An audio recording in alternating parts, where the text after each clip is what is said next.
আচ্ছা, আমরা common sense ব্যবহার করি, কোরআন এবং হাদিস আপাতত থাকুক, আমরা কমন সেন্স ব্যবহার করি।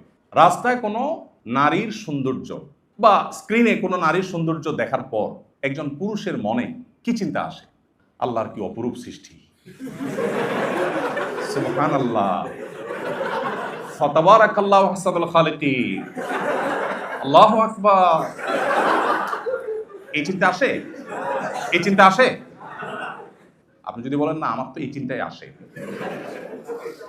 তাহলে আপনার এই গ্রহে বসবাস করা উচিত না।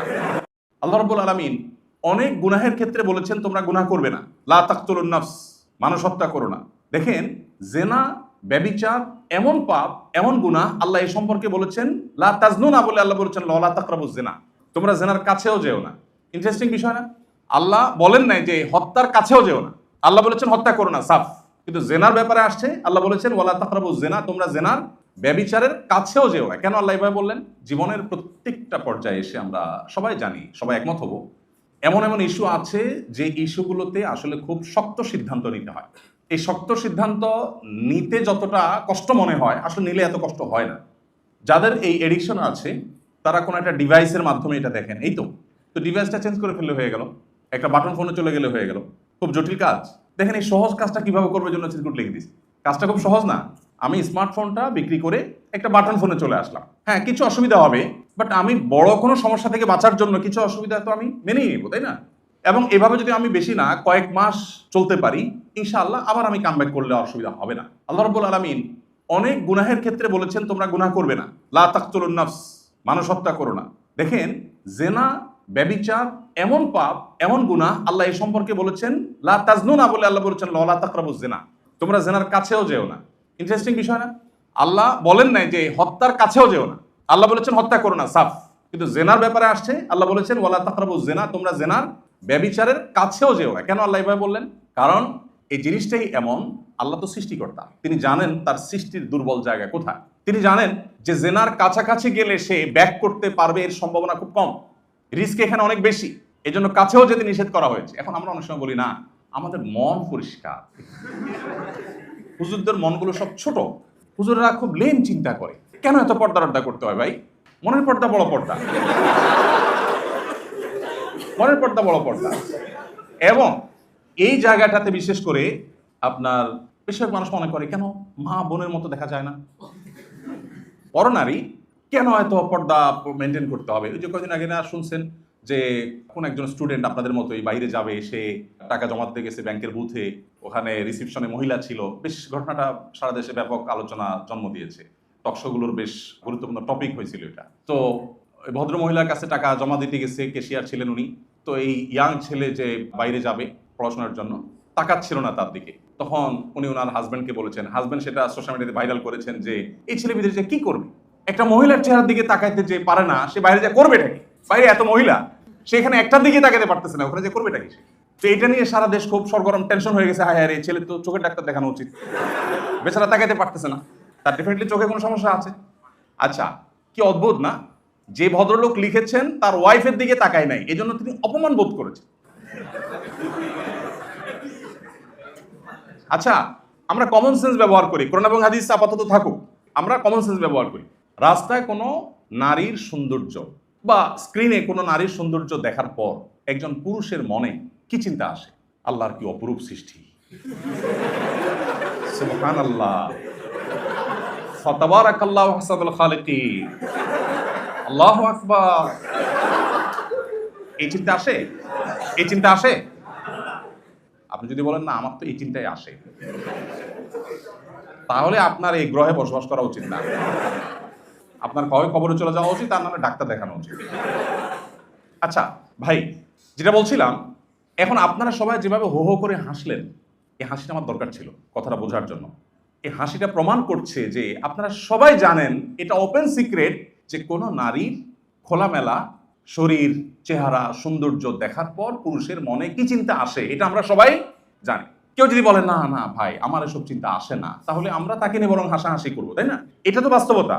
ওকে, এবার কেউ তার বউ, তার বোন, তার ফ্যামিলির কোনো মেয়ে, অন্য কেউ তার দিকে তাকালো না, সে অপমান বোধ করছে।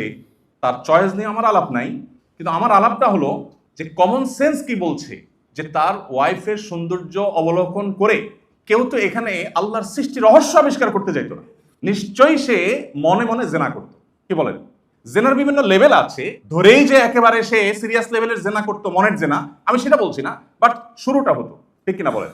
তাহলে একজন, আপনি ইসলামকে এক পাশে রেখেও যদি চিন্তা করেন, একজন মিনিমাম কমন সেন্সালা মানুষ তার স্ত্রী, তার ফ্যামিলির কোনো মেয়ের সৌন্দর্য অবলোকন করে, অন্যান্য আজকাল সোশ্যাল মিডিয়া দেখেন কাপল ব্লগ আর কত কিছু বাইর হয়েছে না, বইয়ের ছবি দিয়ে দেয়, কেউ যখন লিখে দেয় কি জানি কি লেখে কমেন্টগুলো, সাধারণত সুন্দর কোনো মহিলার ছবি দিল, নিজের বউর ছবি দিল, ফ্রেন্ড লিস্টের লোকজন এসে কি লেখে? আচ্ছা, যেই সব বলার দরকার নেই আমাদের, যে শব্দগুলো ব্যবহার করা হয় এই শব্দগুলো দেখে সে আবার রিপ্লাইতে লেখে থ্যাঙ্কস ভাইয়া। আপনি রুচির দুর্ভিক্ষটা খেয়াল করছেন? মানে সে রিপ্লাইতে বলছে থ্যাঙ্কস, তাকে যে কি বলছে এটা তর্জমাই সে করতে পারে না, তার বইয়ের ছবি দেখা। দেখেন এই কথাগুলোকে আমাদের অনেক বন্ধুরা মনে করে এই বেটা হুজুররা না, ওই যে একটু আগে বললাম হুজুররা না, এদের চিন্তাধারাগুলো এত নিচু। এখন আমার কথা হলো যে ভাই, আল্লাহ তাআলা সৃষ্টিগতভাবে প্রকৃতিগতভাবে তৈরি করেছেন এমন যে নারী পুরুষ একে অন্যের প্রতি আকৃষ্ট হবে। এটা তো আল্লাহ তাআলা প্রকৃতিভাবে করে রেখেছেন। এখন সেজন্যই তো এই জায়গাটাতে আল্লাহ রাব্বুল আলামিন আমাদেরকে প্রতিবন্ধকতা দিয়েছেন। আসলে আমরা মূল জায়গায় আসি। এখন আপনি আপনার পরিবারের কোনো মেয়ের ছবি দিয়ে বা তাকে আপনি খোলামেলা পোশাকে নিয়ে কোথাও গেলেন, কোনো পাবলিক প্রোগ্রামে, বিয়ে শাদিতে বা যেখানে গেলেন, আপনি নিজে এইরকম কোন দৃশ্য অন্য কারোর দেখে আপনি কি করেন, জাস্ট আপনার নিজেরটা চিন্তা করেন, তাহলে তো উত্তর পেয়ে যান যে আপনারটা দেখে বাকিরা কি চিন্তা করে। যে চিন্তাগুলো তারা করে এর একটাও যদি মুখ দিয়ে তারা উচ্চারণ করতো অথবা প্লে কার্ডে লিখে ধরে রাখতো, আপনি জুতা নিয়ে দৌড়াতেন। বাট আপনি জেনেও না জেনে ভান করে আছেন। আপনার কাছে মনে হচ্ছে যে আল্লাহ তাআলা বোধহয় বোঝা চাপাই দিয়েছেন। আল্লাহ যে পর্দারে বিধান দিয়ে আপনার ফ্যামিলির সেফটি, সিকিউরিটি, তাদের আত্মসম্মান, তাদের আত্মমর্যাদাকে আল্লাহ তাআলা সেভ করেছেন, আপনি সেভাবে ভাবছেনই না, আপনি এটাকে বোঝা মনে করছেন। দেখুন, আজকের এই পৃথিবীর যেদিকে তাকাবেন সব দিকে আপনি একটি আহ্বান পাবেন, ভোগ করো। একমাত্র দিন পাবেন, ইসলাম পাবেন, আপনাকে বলবে স্যাক্রিফাইস করো, কন্ট্রোল করো, নিয়ন্ত্রণ করো। সিয়ামের মানেই হলো বিরত থাকা। সিয়ামের মানে কি? বিরত থাকা। পৃথিবীতে ইসলাম ছাড়া, বিশেষ করে ভোগবাদী এই পৃথিবীতে আপনি যেদিকে তাকাবেন, প্রত্যেকটা বিজ্ঞাপনী বিলবোর্ড, প্রতিটা অ্যাডভার্টাইজ, প্রতিটা বিজ্ঞাপন আপনাকে ভোগের আহ্বান করছে। এই পৃথিবীর সবকিছু আপনাকে ভোগের আহ্বান করছে, ঘুরিয়ে ফিরিয়ে ভোগটাই মুখ্য। বাট ইসলাম আপনাকে বলবে স্যাক্রিফাইস করেন, ত্যাগ করেন। স্যাক্রিফাইস এবং ত্যাগের এই মানসিকতা যখন মানুষ তৈরি করতে পারে, তখন তার মধ্যে সুখের আসল ঠিকানা তার মধ্যে চলে আসে। আর ভোগ মানুষকে এমন একটা জায়গায় নিয়ে যায়, তাকে সারা জীবন হতাশার সমুদ্রে নিয়ে যায়। বা যেভাবে মনে হয় যে ভোগ শেখাচ্ছে, বসেও ভোগ করতে উৎসুক হচ্ছে, এতে মনে হয় সে সুখের দিকে যাচ্ছে, আসলে সে আস্তে আস্তে হতাশার দিকে যাচ্ছে। এটা বোঝার জন্য পণ্ডিত হওয়ার দরকার নাই। আমরা যে মডেলটা ফলো করি, পশ্চিমা মডেল তো আমরা আমাদের দেশে ফলো করি সাধারণত, তাই না? আমাদের লাইফস্টাইলে সবকিছুতে আমরা ওদের দিকে তাকালে কিছুটা অনুভব করতে পারবো যে ওদের সুখ তো মাপার আলাদা কোনো মিটার নাই, কিন্তু বিভিন্ন রেশিও দেখলে বোঝা যায়।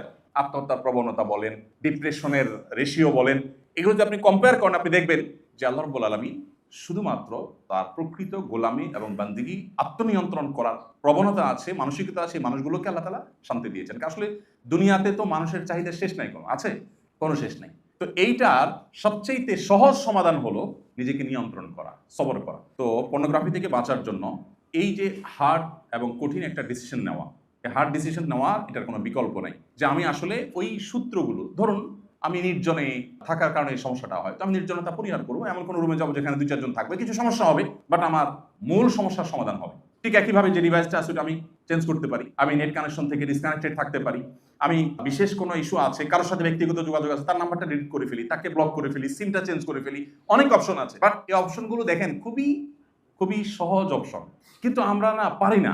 কেউ একজন মনে হয় যে হাত পা বেঁধে রাখছে, বলে যে ভাই আমি পারি না। কেন পারেন না ভাই? মোবাইলটা ফেলে দিলে তো হয়ে যায়। আপনি যদি কোথাও ফেলতে আপনার খারাপ লাগে, আমাকে দিয়ে দেন, এটা তো জটিল কোনো ইস্যু না ভাই। তো আল্লাহ তাআলা আমাদেরকে হিম্মত দান করুন, সাহসিকতা আল্লাহ তাআলা দান করুন। স্থায়ী সমাধান হলো বিয়ে শাদী, বিয়ে করে ফেলা।